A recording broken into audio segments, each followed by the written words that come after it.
Para maging effective ang mga content mo sa mga manonood, kailangan mo lang tutukan or kailangan mo lang bigyang pansin itong mga sasabihin ko. Ang una, keywords or yung mga salitang hinahanap. Ito ay yung mga particular na salita o di kaya yung mga salitang kadalasang tinatype ng mga tao doon sa search bar. Kailangan mong ilagay ang mga ito sa madiskarte mong paraan. Pangalawa, title ng video or pamagat ng video.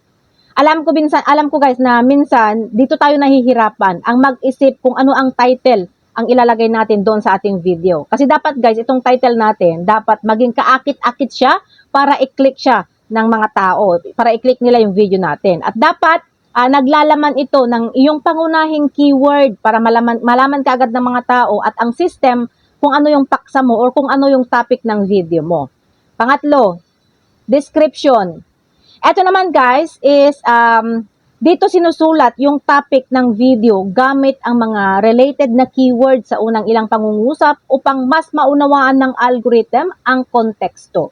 Pang-apat, tags and hashtags.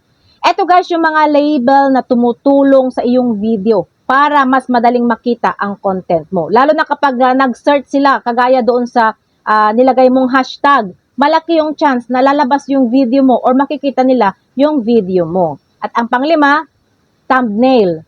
Ito ay yung larawan ng video sa unang makikita ng mga tao para malaman nila kung ano yung nakapaloob doon sa video mo. Pero hindi ito direktang binabasa ng algorithm guys.